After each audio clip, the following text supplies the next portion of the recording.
परदेशी निधीच्या नियमांमध्ये सुधारणा करण्याला आमचा विरोध नाही, मात्र शिक्षण आणि सामाजिक क्षेत्रात काम करणाऱ्या संस्थांना परदेशातून मोठ्या प्रमाणात निधी मिळतो। चांगलं काम करणाऱ्या स्वयंसेवी संस्थांना परदेशी निधी मिळवताना अनावश्यक अडथळे निर्माण होऊ नयेत, अशी भूमिका राष्ट्रवादी काँग्रेस शरदचंद्र पवार पक्षाच्या कार्याध्यक्षा आणि खासदार सुप्रिया सुळे यांनी मांडला आहे।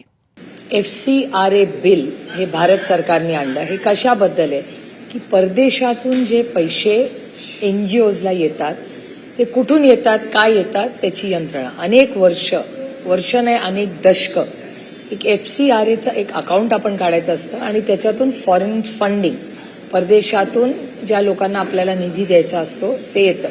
आता FCRA कुणाला जास्त बेनिफिट होतं? आतापर्यंत सगळ्यात जास्त बेनिफिट मग गेट्स फाउंडेशन असेल, हे साधारणपणे शिक्षण किंवा आरोग्य सेवा ह्याच्यासाठी आहे। म्हणजे इम्युनायझेशन असेल किंवा मुलांची पोलिओ ड्राईव्ह असतील, या सगळ्या कामासाठी प्रचंड फॉरेन फंडिंग या देशात यायचं।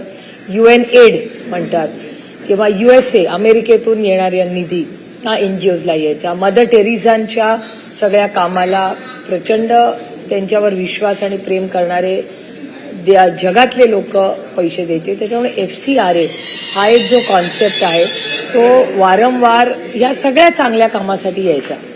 आणि जर सरकारला काही त्याच्यात गैर वाटत असेल तर प्रत्येक जण जो चॅरिटी करतो किंवा मनापासून पैसे पाठवू इच्छितो त्याला वाईट नजरेने का आपण बघावं? अनेक वर्ष एखादी यंत्रणा चाललेली आहे, त्याच्यात सुधारणा करायला आमचा काहीच विरोध नाही। पण ज्या फॉर्ममध्ये बिल आले ते ऑब्जेक्शनल होतं, आमचा त्याला विरोध होता आणि आम्ही आणि आमचे इंडिया अलायन्सचे सगळे मित्र पक्षांनी निर्णय घेतला की आम्हाला हे बिल मान्य नाही, हे ह्या फॉर्ममध्ये आम्ही हे मान्य करणार नाही।